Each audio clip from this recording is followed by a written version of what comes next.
જૂનાગઢના મેંદરડાના યુવાનને માર્યો માર। 6 શખ્સોએ યુવાનને ઢોર માર માર્યો। માર મારી કાર અને બાઇક વચ્ચે થયો હતો અકસ્માત, જેની જાણકારી છે।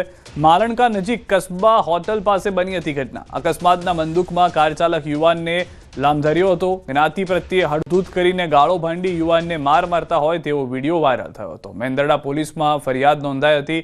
5થી વધુ શખ્સો સામે ફરિયાદ નોંધાઈ છે। રાજકોટથી સમાચાર। યુવતીની છેડતી કરનાર યુવકની ધોલાઈ। યુવકને લાફો ઝીકી મંગાવી માફી। મારામારીની ઘટનાનો વિડીયો વાયરલ થયો। પોલીસે વિડીયોના આધારે શરૂ કરી તપાસ। દ્રશ્યોમાં પણ આપ જોઈ રહ્યા છો, મારામારીની આ ઘટના જે હતી તેમાં સ્પષ્ટ જોવા મળી રહ્યું છે કે જે યુવક છે તે યુવતીની છેડતી કરતો હતો। ત્યારબાદ લોકો પણ ત્યાં ઉપસ્થિત હતા અને તેઓએ પણ યુવકને ફટકાર્યો હતો। પોલીસ કમ્પ્લેન થયા હોવાની પણ હાલમાં પ્રાથમિક જાણકારી પ્રાપ્ત થઈ રહી છે।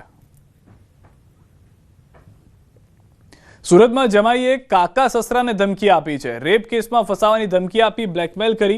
જમાઈ જય ડાંગરે પોતાના 2 સાથી પ્રશાંત પટેલ અને સ્મિત સાથે કાવતરું રચ્યું। મહિલા સાથેના ન્યૂડ ફોટા વાયરલ કરવાની ધમકી આપી 5 લાખ પડાવ્યા। 10 કરોડ રૂપિયાની માંગ કરી તોડનો પ્રયાસ કર્યો। આરોપીઓએ છરી બતાવી ડરાવીને કોરા કાગળ પર લખાણ અને સહી કરાવી। મહિલાએ અડાજણ પોલીસમાં 3 શખ્સ સામે ફરિયાદ નોંધાવી। પોલીસે 3 આરોપીઓને ઝડપી પાડવા કાર્યવાહી હાથ ધરી છે। યુવતીના કેટલાક વાંધાજનક વિડીયો હોવાનું જણાવી જે આરોપીઓ છે તેના દ્વારા યુવતીને પાસેથી પૈસાની માગણી કરવામાં આવેલી અને વધુ પૈસા મેળવવા માટે ધમકી આપવામાં આવેલી અને જો પૈસા નહીં આપવામાં આવે તો તેને બદનામ કરી અને તેના વિડીયો વાયરલ કરવાની પણ ધમકી આરોપીઓ દ્વારા આપવામાં આવેલી।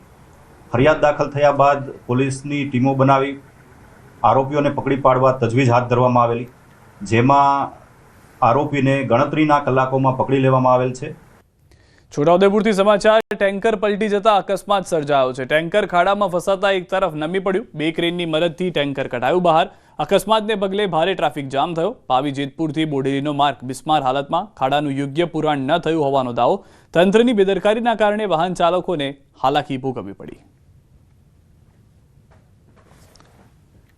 અંકલેશ્વર સુરત નેશનલ હાઈવે 48 પર ટેન્કરમાં આગ લાગતાની સાથે જ પોલીસનો સ્ટાફ ઘટના સ્થળે પહોંચી ગયો હતો। ટ્રાફિક જામની પણ પરિસ્થિતિ પર કાબુ મેળવાયો હતો। પાનોલી ફાયર વિભાગ ઘટના સ્થળે પહોંચી આગ પર કાબુ મેળવ્યો। કોઈ જાનહાની થઈ નથી। ટેન્કરમાં કોઈ જ્વલનશીલ પદાર્થ ન હોવાથી મોટી હોનારત ઉપર કાબુ મેળવી શકાયો છે। જામનગરમાં બેફામ વાહન ચલાવતા શખ્સ સામે કાર્યવાહી થઈ છે। ટ્રાફિક પોલીસે સીસીટીવી ફૂટેજના આધારે વાહન ચાલકને ઝડપી પાડ્યો છે। GJ10 TY1205ના ચાલકની સામે સિટી પોલીસે નોંધ્યો છે ગુનો। પોલીસે બોલેરો ચાલકની અટકાયત કરીને કાર્યવાહી હાથ ધરી છે।